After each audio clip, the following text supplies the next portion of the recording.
Here is the most ironic thing about the Galaxy S25 Ultra. The moment it launched, lots of people were calling out Samsung for copying the iPhone's design. But after testing this device, I actually think the S25 Ultra is the closest Samsung has come to convincing me to ditch my iPhone. The 6.9-inch display on the latest Ultra is brighter, the cameras are more versatile and arguably just better. And the S25 Ultra is packed with smarter AI features I wish the iPhone 16 Pro Max had, like the ability to perform multiple actions at once across apps using just your voice. And it's all wrapped up in a design that, while phone-like, is lighter than its main rival. Samsung did cut some corners with the Galaxy S25 Ultra. The S Pen no longer has Bluetooth, and the newly added QI2 charging support forces you to buy a compatible case. No magnets here, but overall the performance, battery life, and AI smarts on the Galaxy S25 Ultra add up to the best Android phone I have tested and possibly the best phone period. The Galaxy S25 Ultra has a release date of February 7 and it still starts at the same yikes-inducing starting price of $1,299 for 256GB of storage. You can upgrade to 512GB for $1,419 or 1TB for $1,659, but while pre-orders are still happening, you can get 512GB for the same price as 256GB and 1TB for usual 512GB price. Samsung is also offering up to $1,200 off, which includes up to $900 in instant trade-in credits and up to $300 in Samsung credits. As they say, haters are gonna hate, but I think some of the criticism around the Galaxy S25 Ultra's design being too iPhone-like is warranted. The sides are flat now, just like the iPhone 16 Pro Max, and the corners are rounded, which means the Samsung digs into your hand less than the Galaxy S24 Ultra. But I actually blame Samsung for not copying the iPhone enough. I am talking about the left and right edges of the design. They are too sharp for my taste and make the phone less comfortable to hold and use. Apple does a better job of beveling these edges so they are smoothed out. The titanium frame feels as sturdy as ever, and the thinner bezels allowed Samsung to increase the screen size slightly from 6.8 to 6.9 inches. I also like the floating camera design on the back. It looks better than the iPhone 16 Pro Max's unsightly patch. Measuring 6.41 by 3.06 by 0.32 inches and weighing 7.69 ounces, the Galaxy S25 Ultra has nearly the same dimensions of the iPhone 16 Pro Max while being noticeably lighter than Apple's 7.99 ounces handset when I was holding both phones. The Galaxy S24 Ultra weighted in at 8.22 ounces while being slightly thicker 0.34 inches. The Galaxy S25 Ultra color options are not exactly wild. There's titanium black, titanium grey, titanium silver blue, and titanium white silver. I tested the silver blue hue and I think it has just enough pop without being too in your face. If you're feeling more adventurous, Samsung.com is also offering online exclusive colors like Jade Green, Jet Black, and Pink Gold. There's two design trade-offs I need to talk about here. One way Samsung cut down on the weight is a notable downgrade to the S25 Ultra that removes the Bluetooth radio from the S Pen. That means you can't perform air gesture like taking photos remotely. Though Samsung says it removed Bluetooth because not enough people were using the feature. The second trade-off is that Samsung Galaxy S25 Ultra has half-edged QI2 charging support. I say that because the magnets are not built into the phone itself, so if you want to easily attach two magnetic QI accessories like docks and car mounts, you are going to have to spring for a special case. The Galaxy S25 Ultra's display is the closest to perfect we have tested yet, and that's saying something because the S24 Ultra was freaking good. The size has grown from 6.8 to 6.9 inches thanks to slimmer bezels, and that makes this an even more immersive canvas for movies, games, and more. While watching the trailer for Superman side by side with its predecessor, the Galaxy S25 Ultra's display was a bit more vivid and brighter than the S24 Ultra when viewed outdoors. I then watched the same trailer on the S25 Ultra and iPhone 16 Pro Max indoors, and I'd say they were neck and neck, with the Samsung doing slightly better in darker scenes like those with stars. In our lab testing, the Galaxy S25 Ultra turned in a max brightness of 1860 nits. That doesn't eclipse the insane score the Google Pixel 9 Pro XL turned in 2469 nits, but it does beat the iPhone 16 Pro Max 1553 nits by a fair margin.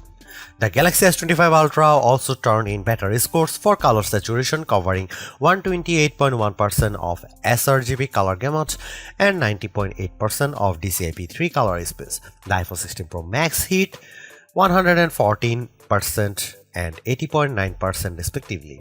Samsung even won out in terms of color accuracy with a Delta E score of 0.24, Apple's flagship scored 0.26.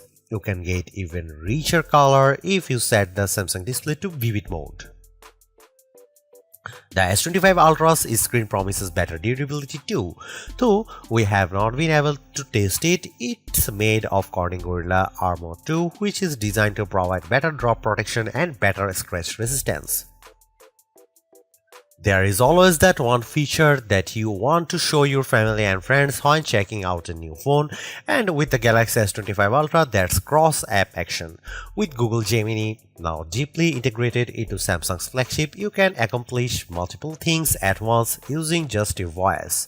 For example, I pressed the side button on the S25 Ultra and said look up the date and time of the Oscars, and I added it to my calendar and then text it to Mike. The phone then looked up the info and I could see it connecting to Google Workplace to make the addition to my calendar. It then sent the text to my brother with the relevant info. That's pretty impressive, and it shows the potential of agentic AI on your phone. I also asked Google Gemini to look up the top 5 rooftop bars near me in New York City and then output the list to Samsung Notes, making sure to include the phone number and address for each one. Within several seconds, I had my list. Cross-app actions work with Samsung's apps, Google's apps, and third-party apps like WhatsApp and Spotify, and I'd certainly like to see this list expand.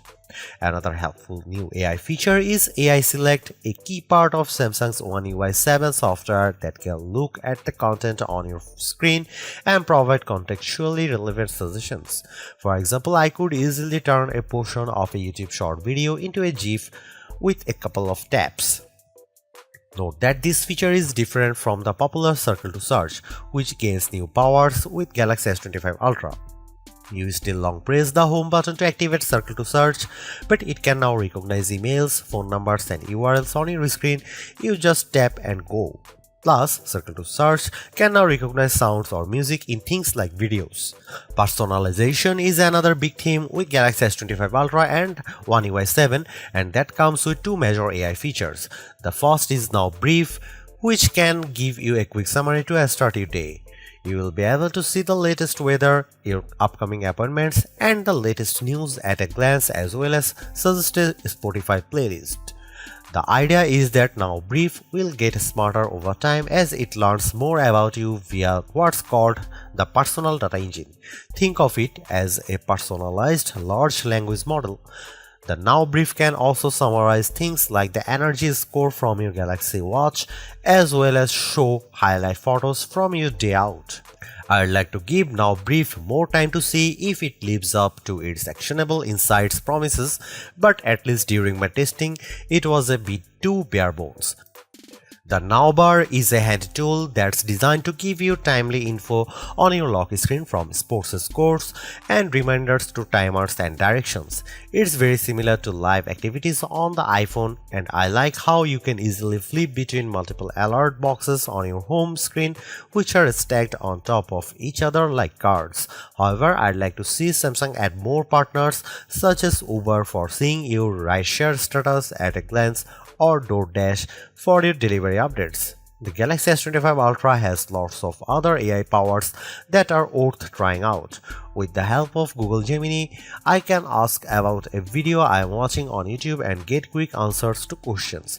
For example, I asked Gemini to summarize the top 25 AI features announced during Unpacked, and the AI analyzed the video and came back with a list. That's pretty amazing. You can also ask questions about any photos on your screen. I pressed the side button and I asked about a church I saw in San Jose and found out that it's the Cathedral Basilica of San Joseph, which is an example of Romanesque revival architecture. So the S25 Ultra can easily be your tour guide. The Galaxy S25 Ultra doesn't offer much in the way of camera hardware changes. The key upgrade involves the ultra-wide sensor, which gets a boost from 12 megapixel on the S24 Ultra to 50 megapixel. This means better detail in your shots as well as the promise of sharper macro photos. Otherwise, you get the same 200 megapixel main sensor, 50 megapixel 5x telephoto, 10 megapixel 3x telephoto, and 12 megapixel front shooter found on Samsung's previous Ultra model. Here are some camera samples of Samsung Galaxy S25 Ultra.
Sure, the Galaxy S25 Ultra is an iterative update, but Samsung has made big improvements where it matters most, including introducing AI features that will save you time and make your life easier.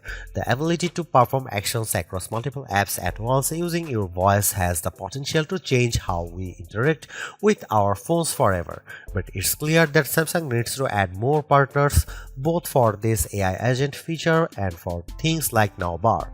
I am less impressed with the Now Brief, and I wish Samsung had included QI2 magnets in the phone itself so you didn't have to buy a case to connect to magnetic accessories. But overall, I really like the Galaxy S25 Ultra. Its AI smarts, vivid display, mostly top-notch cameras, super smooth performance, and long battery life add up to a very impressive flagship, so impressive that I am tempted to switch to Android myself. Thanks for watching, see you in the next one.